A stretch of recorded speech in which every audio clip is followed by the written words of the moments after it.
Ekose njye neza kataba mwisi njye neza kari babandi bavuga ngo ni bivejuru kumbi ni umuntu ufatika hano uri umuntu ko ari kuri meza cyane ese warubizi kuri mwiza cyane baby ese warubizi ko ari benshi warwaje imitima benda kwiyahura mbwira be mbwira cyo mbwira sheri ese warubizi abantu bagukunda nibaze yawe kuko ukundwa na benshi barabatangiye kurerembura bamwe batangira kuvuga igishinwa none iyi ngofero wabona niho inayambaje ganga rero nishimiye guhura na Giselle nanjye ndi umufana wanyu cyane ndabakunda amamega yanjye ashirira mu mafilime kandi amafilime ndayakunda cyane nezezwa no kubona njye nawe turi hamwe dufatanyije urugendo nawe n'uwopfana nujya ubona abantu bakaze bagushaka buriye ibiti bagize bate ujye wihangana ugiye urubasuhuze hatazagira umuntu hanukira mu giti yagiye kukureba ahantu wenda mwagiye muri filime nje kuguhesha umugisha uzaho ntuye se mbesha umugisha ndawakiriye wagiye wumva ibiremwa bidasanzwe wagiye wumva ibiremwa bituye ahantu hadasanzwe nanjye ndi muri abo nabonaga muri filime aho uwo nigewe rero ni uje wabonaga aho madame asengera uko nsimbuka akavuga ati uyu muhungu ni ukwiye kundongora ati ni ukwiye kundongora sheni baseka muzibinira bagiye kukwambika impeta ahubwo uhagarare muremo iyi mpeta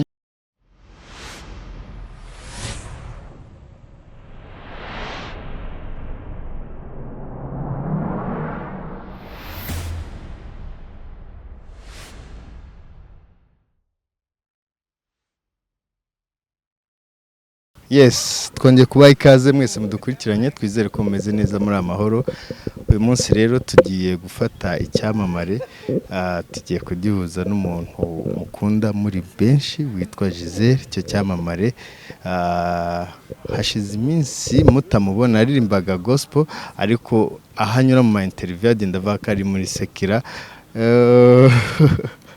ayisoza n'inyuma yanjye na wundi ni Karabo umeze neza neza cyane akira mwatangiye se ni amahoro se ndashima Imana cyane amahoro ndashima Imana tugiye kuguhuza n'umuntu hariya Giselle umaze iminsi ariko uhugiye mu duki maze igihe mpugiye mu tuntu dutandukanye genda urabimbwira twicaye abakunzi bacu nizere ko iki kiganiro kibanezeze ugisangize umuntu umwe cyangwa babiri cyangwa batatu kugira ngo tujye tubona umuryango mugari udukurikirana hano kuri GJC Media kandi tubifuriza kugira amahoro n'imigisha aho muri hose ngiye mureba kandi mwumva ni gakwaye.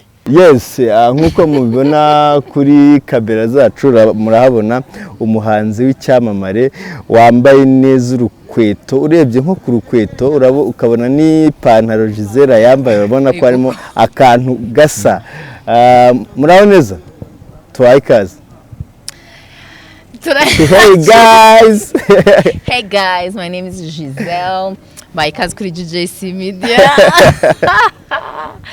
Abakunzi bacu ikaze mu kiganiro cy'uyu munsi. Turi kumwe n'umuhanzi ye kuturirimbira tuganiriza byinshi bitandukanye. Yego. Amakuru Kara. Meze neza cyane ndashimira Imana. Maze iminsi warabuze. Bana ndahara ariko. Uhugiye mu dukira? Reka mbanze nsuhuze abantu bo kuri GJC Media duherukana kera cyane. Amahoro kuri mwese abagore abakecuru abasaza abana batoya every people ngo usigaye uri manager wande ngo wa Safari nishimiye kubona uyu mucyara mwiza ariko bitari bipfuye ndakwishimiye najyaga mega zanjye wamaze urasigira kimwe ngaki cya kabiri kunze gukurikira muri bya bihe bya papayiti iki byose na sababu chisheni baseka muzibinira bagiye kukwambika impeta ahubwo uhagarare muremo impeta nyakambitse ni kweli komplima nze cyane. Thank you. Ariko nagushimiraga by the way. Ntabwo ari we mfukamiye ahubwo nuko uca bugufi byanye wa muco w'abagande. Abagande ndabasuje cyane. Amakuru y'umudamu tumeze neza. Turahera naha ngaha dore ukabavuga ngo umudamu wawe ngo ntimukibana bimeze bite? Oya madamu turabana. Izo nkuru zo mu rugo zishyire ku ruhande. Reka nzishyire ku ruhande. Turi kumwe n'ikizungerezi. N'ikizungerezi. Nibwo bwa mbere muhuye? N'ubwa mbere najyaga nkunda kumubona kuri televiziyo. Umubonye ute? Ni icyuki. Sure. Ni igitangaza.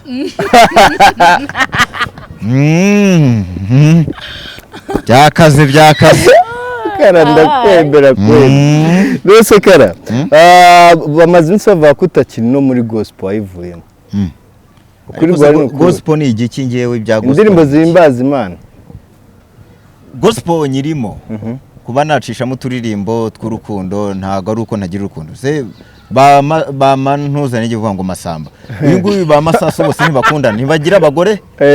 Bagitwaza bose ntibakundana. Ni inshuti zanjye bariye.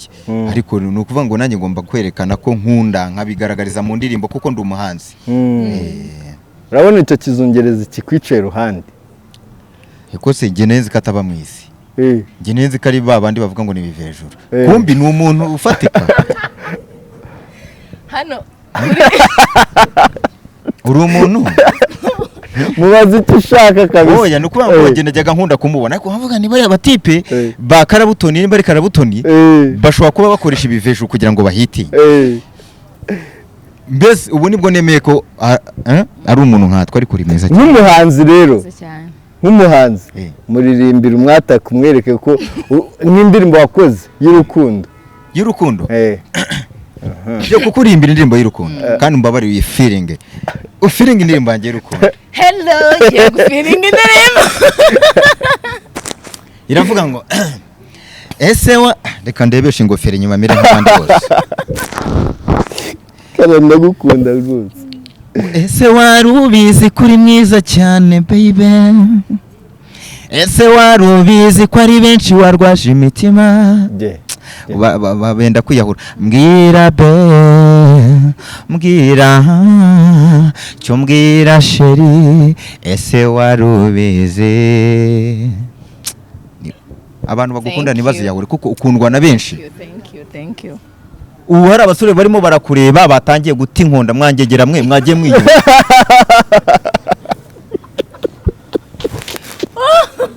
Mwagiye mwiyubaha mukareka gushaka gusagarira YouTube mukareka gushaka gusagarira ibintu by'amashusho nk'ibi ngibi. Mubona amaso ku maso ari guzata izo nkondo. Bari abatangiye kurerembura bamwe batangira kuvuga ikinyarwanda. None iyi ngofero wabona niho inayambajaga nga.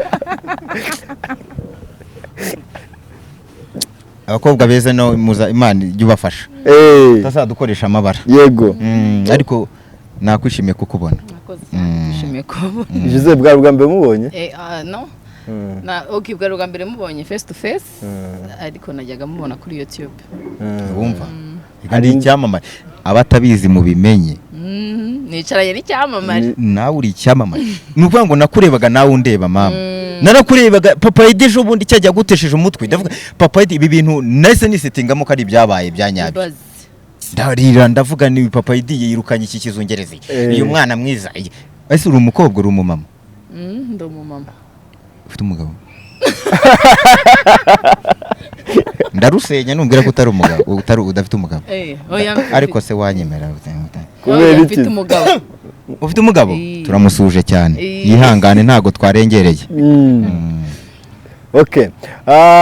Abakunzi bacu rero turi kumwe na Karabo ni udusetsa bigeza ngaha. Ariko se Kara mu buzima bwawe wigeze utekereza kuzicarana n'uwo mukobwa? Njye wampamaga mbwa uzampuze nawe. Oya. Ntago nabitekerezaga ariko kubera ko abastari benshi iyo mbabona ku makamera mba nzi ko isaku dushobora guhura. Ariko ntago nezi ko wenda dushobora guhurira kuri kamera. Nuvuga wenda dushobora guhurira nko mu events runaka n'iki ariko ntago nezi ko twahurira hano kuri kamera. Rero ni byiza ndanabyishimiye. Imana rero iki nigi nkorera nshaka kugira ngo mbwire n'abantu. Nuko abantu nkunda ngira amahirwe nkasanga nabo barankunda kandi bitari uburyarya. Uretse Giselle ni nk'abandi bahe. Bamuvunyi bose dore ngo hariya hirya bankunda kubi. Abantu bose bankunda najyaga nkunda kureba ibiganiro bya ba Philipita ba Gerard Mbabazi ngiye nkibaza se bo duhuye gutya nkabaganiza ahubwo kumbi nibo bifuzaga kuba banganiriza turi bitangaza rero abanoresi nuvuga ngo abantu bose nkunda ngira amahirwe nkasanga nabo bankunda ariko ikintu nasobanukiwe cyo nuko abantu bari mu mwanya wabo bafite impano yaba ari abakora itangazamakuru yaba ari abahanzi burya turamenyana impano zirakurana yaba ari abakina filime iyo nigeze guhura na Kanimba ukina muri Bamenya duhurira hano Kicukiro nibo yarabyibuka arahagarara arambwira Karabo Kima ndikanga murebye mu maso navuga se ninde wowe ngo ndi Kanimba uranzi se ngo ndakuze ahubwo ngira ngo ntago yaranze mpura n'uyu nguyu ukina muri Papa Sava yitwa Digi arambwira se uranzi ko ngende umufana wawe kumbi namwe muri abafana bacu natwe tukabafana rero nishimiye guhura na Giselle nanjye ndi umufana wanyu cyane ndabakunda amamega yanjye ashirira mu mafilime kandi amafilime ndayakunda cyane amakuru ya Clarisse Karasira amakuru ye ni meza nta wundi mushinga mufitanye wa vuba aha oya wenda hari abantu badukurikiye aha ngaha batazi nk'iyo ndirimbo hari batazi nk'iyo ndirimbo mwaririmbanye wakongera ukabibutsa ku ndirimbo mwaririmbanye ukaturimbira nka karasi yonyine korasi nezezwa no kubona njye nawe turi hamwe dufatanyije urugendo kabone nubwo hari abatabyumva iminsi izababwira mbona urakarabo keza Imana yishyiriye ku isi umugisha wa benshi ku isi ndahirwa kukugira numva twagarukiriza ariko uzi kuririmba watangiye ryari wenda muri make ku bantu badukurikiye natangiye kuririmba mfata mikoro gutya ujya muri studio bwa mbere ni muri 2012 ntarajya muri studio ubwo natangiye gufata mikoro ndirimba mu rusengero muri za 2007 2012 kuko urumva muri studio bwa mbere njyayo nkunda kwivuga bakagira ngo ni pranka Giselle njyayo nahuriyeyo na Bruce Melody ariko Bruce Melody yansanze nyuma ngewe ndaho hantu kwa uyu nguyu bamwita Sebs yitwa Serverier yakoreraga Kimironko gutya hirya munsi gutya umanutse Nyagatovu munsi y'umuhanda nafashwaga na Mubaraka Edward Mubaraka atari Mubaraka muganga Edward Mubaraka mujya mumubona watangije ibintu bya gakonda hari gutyo icyo gihe twahuye ari we dutwara mu modoka tugeze Nyabugogo n'ibiki byose urumva nge ndi umuntu waje kera cyane n'abamunyanshoza barabizi benshi ntago ngiye najya kubeshya ngo mbeshye ndi kumwe n'abastari nk'aba ngaba nubaha urumva rero nge natangiye kera ahubwo habaho ikintu cyo kutanyumva neza ngo banyakire mu bandi bahanzi ariko bigiye niki mwanya n'uyu igihe cyari kitaragera njye ntabwo ndi umunyamakuru aguyemo nabaye umutumirwa niyo mpamvu nitonze nabaye akana keza witonze wahuye n'umufana wawe oya cyangwa wahuye n'umuntu ntabwo njye nawe n'umufana wawe njye nawe n'uwo mfana wamubaza iki wowe ku muntu wamubonaga namubwiraho reka umubwire Giselle uri mwiza kabisa mwakoze ni ukuri kw'Imana njye mbikubwire utazajya wenda ubona n'abantu bakwandikira mu makomenti muri filime nukuri uri mwiza kuva hasi kugera hejuru Imana yakuremye neza n'abandi twese yaturemye neza ariko na Bibiliya ivuga ko hari abantu b'uburanga rero nawe uri umuntu w'uburanga kandi urakunditse ufite igikundiro nujya ubona abantu bakaze bagushaka buriye ibiti bagize bate ujye wihangana ugiye urubasuhuze hatazagira umuntu hanukira mu giti yagiye kukureba ahantu wenda mwagiye muri filime mu kwamamaza biki n'ibiki mu ma event n'ibiki urakunditse urakoze cyane ndabashimiye okay none se Kara Giselle nguwo ni umukinnyi wa filimi wowe ugerageza kuba wazakina filimi cyangwa ubyifuza filime filime rero numva nanazikina hari n'utuntu nigeze kugerageza mbona nabibasha ariko urumva wa mugani nibyo Giselle avugaga ibintu byose ni igihe ntabwo nshobora gufosenga igihe nyine ni igihe iyo kigeze ibintu biraba niyumvamo nanjye kuzaba umukinnyi wa filime ukomeye ariko mbere na mbere ntekereza ubuhanzi cyane si ureba njye numva ntekereza kuba nzaba umuhanzi nureba bano ba Bruce Melody muraziranye bano ba Bruce Melody bazaba bafana banjye ariko sorry wenda nabivuga gutya akagira ikibazo n'abana be n'iki ndamo ndabafana ariko ngiye ntago ntekereza urwego runo rwo muri Afrika no ntekereza urwego rurenze ndimo ndaririmba negamye ku kimodoka cyanjye cya danger umva Giselle de projet umva uzasohora indirimbo yindi n'ubu hari ama projet mfite mu studio ariko uburyo nkora mba mbona bikiri lokali mba ntekereza kuzaba umuntu urenze byatari ku buryo nzajya nkora igitaramo n'abantu batuye mu Burundi muri Nigeria bose bagakinga bakaza hano mu Rwanda ibintu byabaye ibindi kuko erega ntago ndi umuntu usanzwe reka Giselle reba iyi misasi yanjye wagendanye n'abantu ubona bashyiramo amatenti do iyi ntago ari tentire wayibonye sisa neza se kabisa iyi ntago ari tentire nubwo ngo ngiye buri njya nkunda kubabwira abantu mujya mwumva ibiremwa bidasanzwe bya Ariel ubu nawe nje kuguhesha umugisha nje kuguhesha umugisha cyokoze nje kuguhesha umugisha uzaho ntuye se mpesha umugisha ndawakiriye wagiye wumva ibiremwa bidasanzwe wagiye wumva ibiremwa bituye ahantu hadasanzwe nanjye ndi muri abo nabonaga muri filime aho uwo ni jyewe rero ni ujye wabonaga nitwe bavuganiraga nawe naho nabereye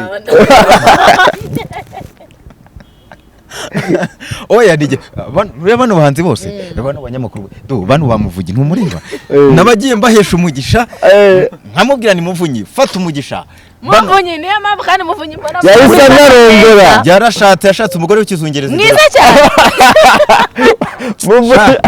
mukunda kubi ariko ubu nawe nje kuguhesha umugisha baketi bahavu nimba ariketi bashabe nimba ari bande ni bahavu ni bande izindi modoka zizatangwa humura uyu mwaka niwo uzazegukana umugisha fata umugisha wowe gusa mesha umugisha abantu ngewe mesha umugisha ndi ikiremwa kidasanzwe ntuye ahantu hatagera inkubi y'umuyaga nta mvura ihagera ubaho ndi bujye kurara ntawo hazi ndi ikiremwa rero kidasanzwe wibera mu biti ntago ari mu biti genda ubuye ahantu hatapfa kuvogerwa ubu na GJS Media nagarutse kongera kuyiblessinga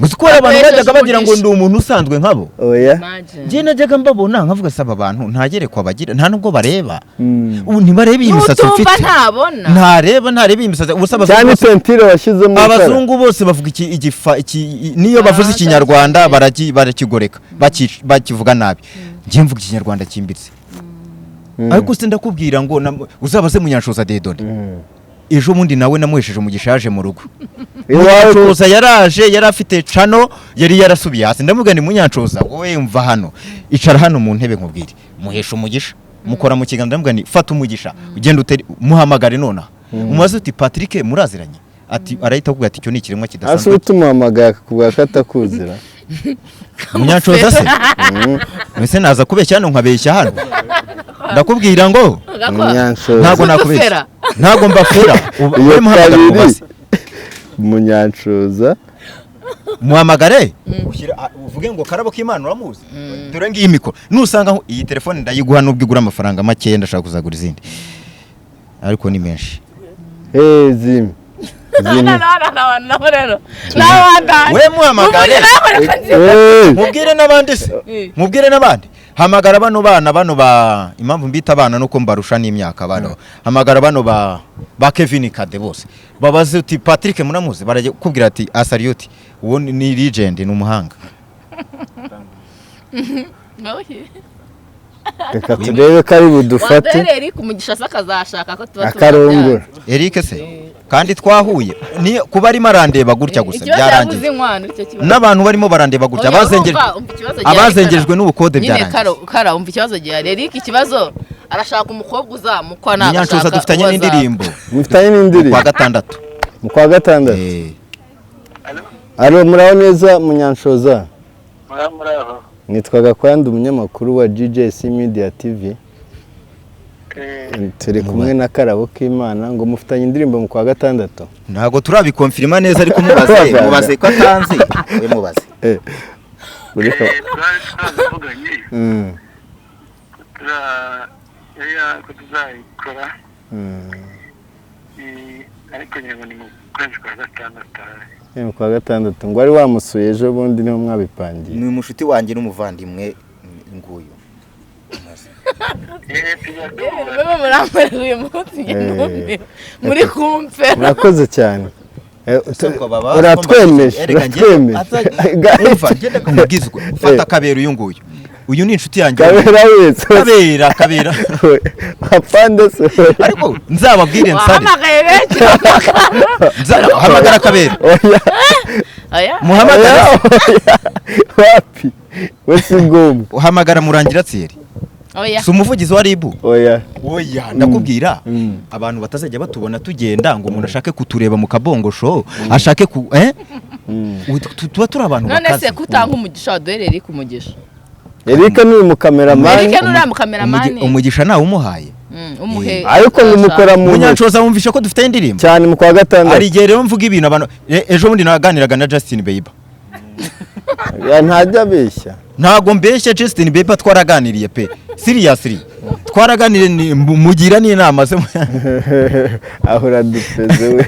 Oya, ufite nimero ze ngo mama wazikura. Nibaho. Ikintu nicyo kibazo ngira. Kamiliyoni uyu nguyu wo muri Uganda. Muhamagare. Ariko watangiye n'umuziki kera cyane pe.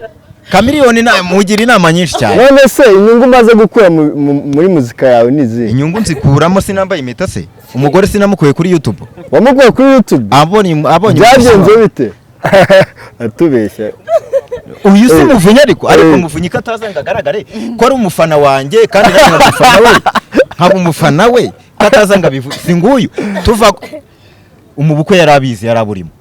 Tujya kuzana umwana hari akakiru na Karese Karasira. Uyu si wadutwaye wamuvanye kuri YouTube. Inde? Uwo mugore wawe.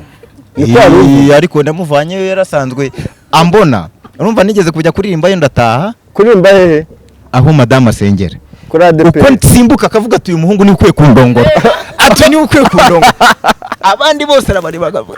Bariye bose na bahita bahinduka inkweto. Nukuvuga nagiye kuririmbayo.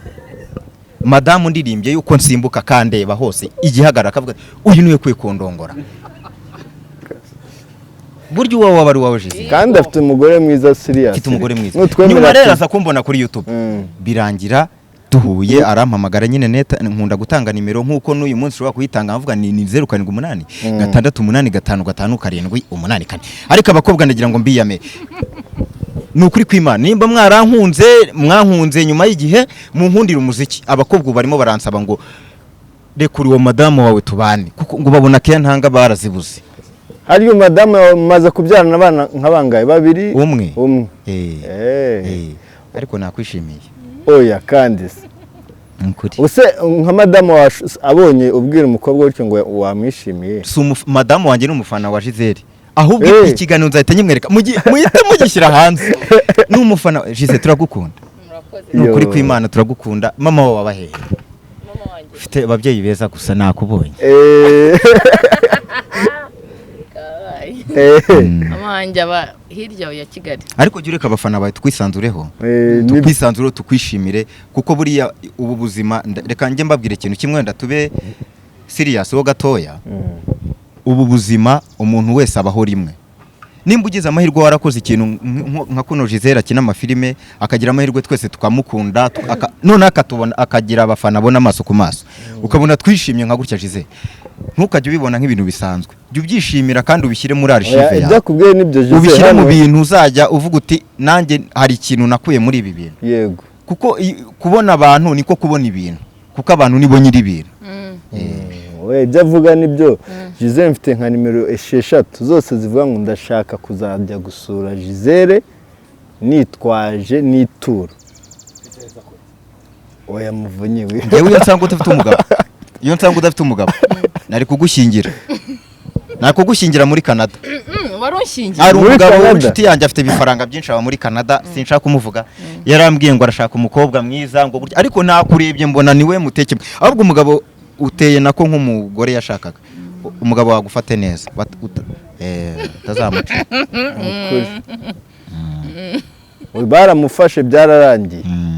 Yego Giselle iyo ubona abahanzi ndabizi Karabo ari imyaka arakuruta no kwinjira muri game arakuruta kuko Karabo ni uwa kera za 2013 yagigiraga muri studio na ba DB ni umuntu w'umustar yuhuye na Princess Pulisiri uzamubaze si yagiye muri Amerika yadusanze muri studio ndi kumwe na Skizi uyu nguyu waririmbye mu ba KGB uyu Princess Pulisiri ndamuza kizamuka bano n'abantu nzerega ngiye ntago mbabeshye ibintu nese munyanshoza nte umwumvise cyane ndabazi rero bano bose bakizamuka munyanshoza w'umustar nk'uyu ati ndagukunda ubonye ko apfukamye uzabaze Bob Pro uyu Bob aza gukora stage hano kwa Nikora hano Kacyiru ninjye muhanzi yakoreye bwa mbere indirimbo n'uyu munsi niwe dukorana bavugisha kuri Bob Pro uyu nguyu ni umuvandimwe mbese ni umuntu wanjye nge naje kera ahubwo ndindizwa n'imyumvire y'abantu mba naragafashe mbese nka ba Bruce Melody imyumvire y'abantu none ndacyagenda kuri moto ariko ndaje nyiveho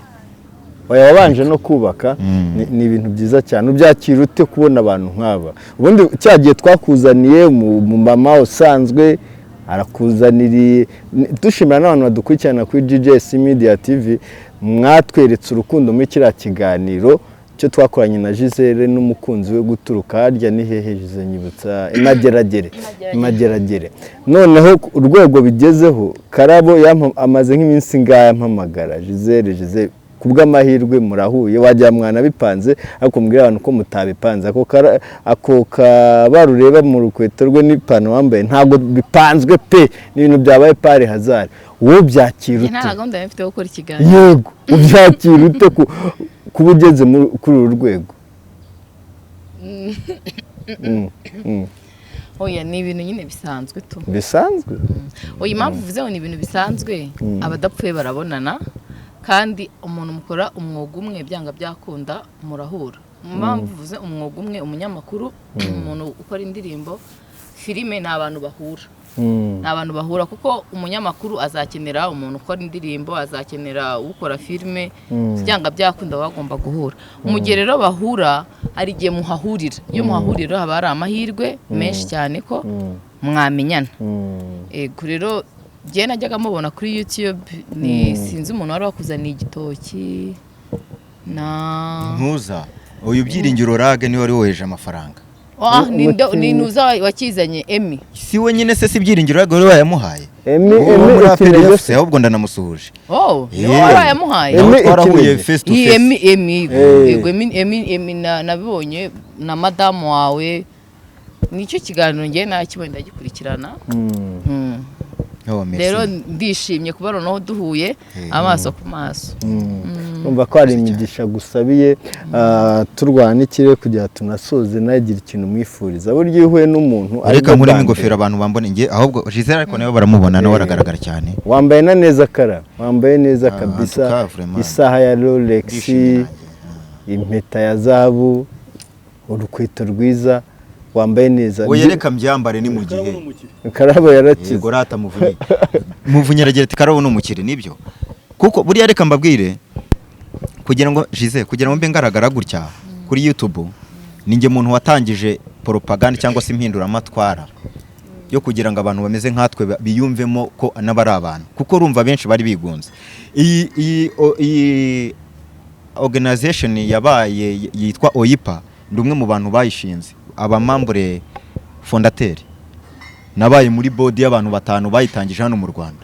y'abantu basa natwe ariko n'ubwo ngo ninjye uyibrandinga mu rwego rw'igihugu ninde wundi mustar usa nkanjye bose baza bambwira ati Karabo tugiye gukora iki barabizi kuko bagira gutya si byose ninjye muntu nese hari undi mustar reka nkubwire umustar uzi ni uwakoranye indirimbo na King James ariko sa ndushizina tubiganire niwe wa kabiri kuri njyewe nawe arabizi nicyo navugaga y'abantu bahuye ubundi oya buretse gatoya winjyana kuri sinjye mustar wa mbere hano mu Rwanda ufite ubumuga bw'uruhu niwe wa mbere ninjye wa mbere voilà cyo naragitsinze abandi bazaza bagukurikira kandi waranabatinyuye narabatinyuye n'ubu ndacyabatinyura bumve ko kwicarana na Giselle w'umustari kwicarana na Munyanshoza Dieudonné bumve nyine ko ari ibintu na Knowless ba Clarisse bose nicaranye n'abastari batandukanye nuvuga ngo kuba ndi kumwe n'aba bastari nukugira ngo mbatinyure mbereke yuko byose birashoboka kuko nta wundi muntu wabitangije muri iki gihugu. Reka tubifate sere nk'ubu hari umubyeyi ufite nk'umwana ufite ubumuga bw'uruhu ariko umwana wenda akamuhisha, wamubwira iki Kara? Namubwira ngo namutinyura mugaragaze u Rwanda rwa kera si rwo rw'ubu. Uru Rwanda turimo ni u Rwanda rurimo abantu bazi ubwenge, ntabwo u Rwanda turimo ari wa muntu ukikurebera ku isura ngo aguheze. Uko waba uri kose ufite mind iri hejuru uratambuka.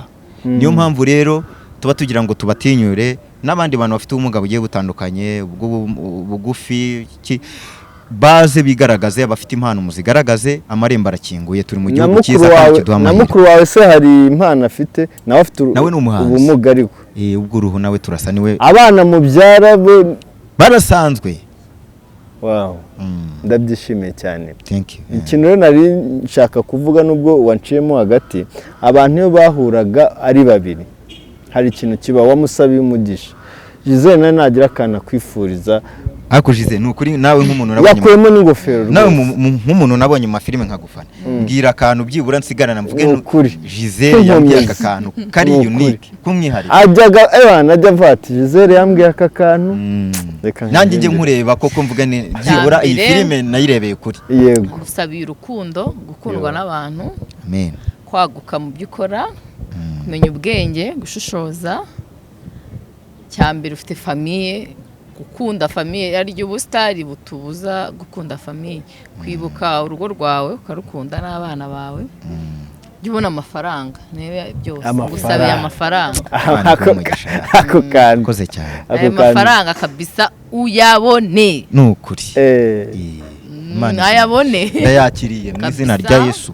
Kandi nizeye ko nyabonye. Yabone kandi ngiye nukora indirimbo I support you. Wow. Amina. Nangiye kuvuga mu ndimi. Cyo cyambere nzagukorera nukora indirimbo I support you. Urakoze cyane. Akara uransetsa gwagiye kuvuga mu ndimi urazizi se? Oya nangiye kuvuga indimi. Njya numva mu rusengero. Nizo umwuka wera. Nuko wenda. Urazemera se? Zira zivuga mu mwuka wera? Ndazemera. Nzasindi zinzo zibwiringara. Zo munsi. Ari Imana izivuze ariko ngewe izo nafashe mu mutwe nizo numvanya abantu ngenda zifata. Twa no kuzivuga abantu bakagira ngo ni indimi z'Imana atari z'Imana. Bavuga gute? Ziriya se. Hejuru ajya hunzivuge. Bajya bavuga ngo ze kuwa lemini. Lomeni tasi zani yindi semene dorobaye dorokasi na vesti na semine kasa mititoa sainika. Bafashwa na Irene. Ayo Karawe baragutera amabuye bene wanyu.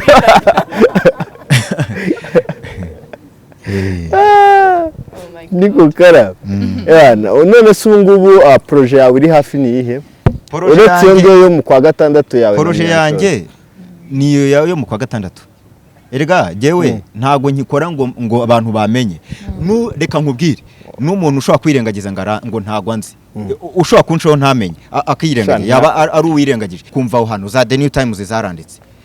Bano bayemi bo kugiye barabizi. Nakoze ibintu bikomeye hano mu Rwanda. Nagaragaye mu makomedi, nagaragaye mu ama televiziyo za Al Jazeera zaranditse, nagaragaye kuri ijwi rya Amerika barampostinze.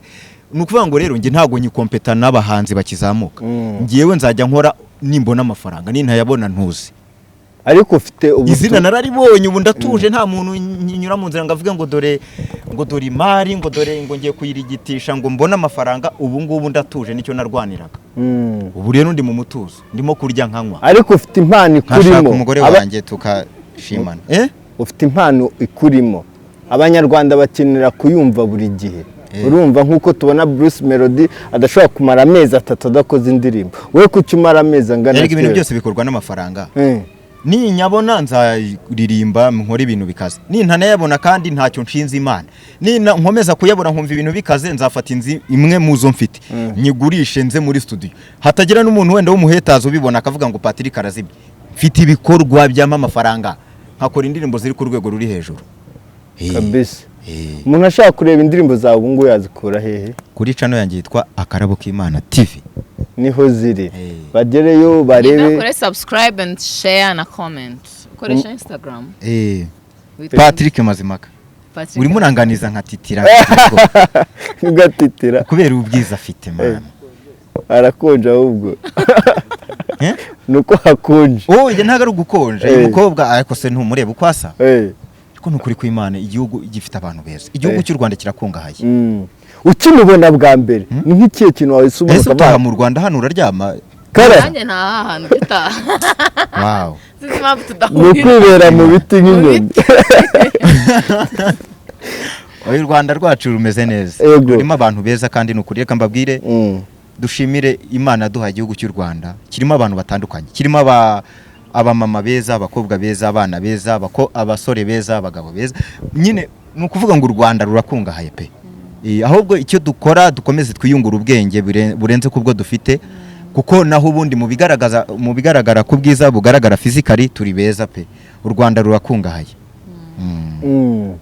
nibyo nari nkubajije hari ukuntu uhura n'umuntu bwa mbere utari usanzwe umuzi wagumye uvuga ngo ni mwiza hamwe batagira ngo ni ugufera dukunze kuvuga ngo gufera nicyo wahise ubona ukahita ubona iki kintu mbonye kuri uwo mukobwa nibwo bwa mbere nakibona yanjye nsanzwe mureba ya vizavi uko namubonaga kuri televiziyo niko ni nako mubonye ziriya kamera bakoresherega ziba ziremereye ziba zibagaragaza uko bari rero ikintu umukundiye nuko nsanze nawe ari umuntu ukunda abantu kuko hari igihe ubona umuntu muri filime ukagira ngo wenda arimo arakora ibintu byo muri filime gusa kubera script ariko nsanze uko mubona muri filime nuko nanamukunze mbonye birahuye rero ni nabyo nshimiye Imana ahubwo hari igihe uhura n'umuntu w'umusitari wamubona ugahita usanga uko wamubonaga kuri filime bitandukanye nuko ari umureba gutya amaso ku maso ariko uyu nguyu birahuye neza yego ikintu wifuza ku bantu bagukunda ni iki nuko bakomeza kunkunda bagakunda na bagenzi banjye bagakunda na filime nyarwanda bagakunda muziki nyarwanda ibintu bigakomeza kugenda neza wenda ibindi byo nzabibabwira nzagaruka mbabwira uburyo nishimiye iriya saga ya Coach Gaël na Muyoboke kuko urumva natangiye gukora kera ariko ntibigeze bantumira nabonye muri saga bashyashyanye ndavuga ni barimo guterana imitwe ndavuga ni wow bravo bave mu kibuga haza abandi bantu bategura umuziki bari barashaje soza ntaza ntuza ushobora gusanga Giselle ari umufana wabo afite umwe afana subikira aho ngaho uzame ikiganiro cyane narishimye kuba umva kubera ko muri support y'umuziki wanjye nta support yabirimo nibave mu nzira barashaje ndabona ufite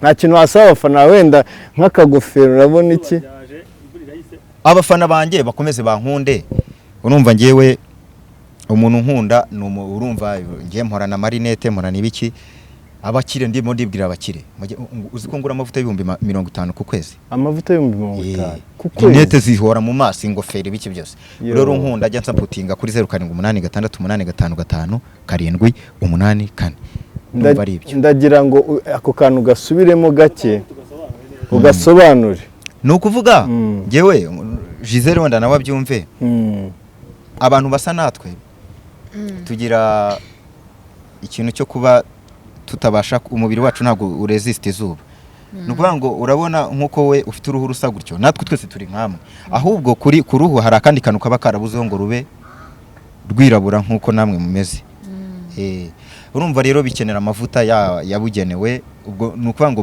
buri kwezi ngura amavuta y'ibihumbi 50 kandi ngiye nyishakamo rinete nambara kugira ngo mbashe kureba neza zigura ibihumbi 200 ntago ari izi ariko nazo nzifite mu rugo urumva rero ni ibintu binsaba amafaranga menshi nzi gutwara imodoka n'amafoto ndafite hano ntwaye imodoka amashusho hano ariko kugira ngo mbashe gutwara imodoka neza nukwamba nambaye izo rinete zigura ibihumbi 200 urumva rero mba nkeneye support tuba duhanganye n'abantu ntago nazikuramo kuko nzikuyemo bashobora kugira ngo wenda ni iki amaso yanjye ukuntu ameze nzazikuramo ngaruka ntacyo muvunyi rero kubera ko muvunyi we yagiye ampereza abaterankunga baramfasha buriya bashaka kugira ngo abaterankunga bakomeze bandebe neza ayo mavuta uyagura hano mu Rwanda cyangwa umuntu ashaka kuyakugura ari hanze akayohereza no hanze yayagura akayohereza yego agura 50 ariko ndagira ngo mbabwire kuno kuntu muba mubona amaje kwisanisha n'abandi bantu bose ni ibintu byantwaye imbaraga nyinshi urumva hari uburyo twebwe n'ibintu byinshi cyane ntavugira hano yaba mu ishuri urumva amaso yanjye ndeba muri 40 cm gutya urumva nka Giselle kwenda kuba turi kumwe gutya ndebasha kumureba ariko nkuriya ntago nabasha kubona ngo mu maso imboni yimeze gute harimo gutya ariko urumva ibyo byose mbirengaho nkakomeza nkakora nibyo ariko ndashimira Imana hingejeje kuba mbashe kuba mfite umugore mfite inzu zirenga imwe byose bituruka mu bushake bw'Imana rero abantu bose badukurikiye byose birashoboka ntimushike intege kuri nimero yatanze haruguru nawe byakubaho cyangwa hari undi wese nimero turaza kuyipininga hasi ku kiganiro rikaze kubyibuka hanyuma uwagira icyo amufasha yabakoze n'Imana yazamuha umugisha wakoze kuza kuri uyu munsi wakoze kabisa reka tumushimire nanjye nishimye guhura nawe wenda tuzasubira we na madamu wawe mugiye gusora Giselle nkuko wabyemereye abakunzi bizaba ari byiza cyane yavuze ngo we na madamu we ngo baragufana cyane bashobora kuzaza kugusura cyangwa se murakoze cyane abantu bari badukurikiye tubabwire ngo mugubwe neza cyane bye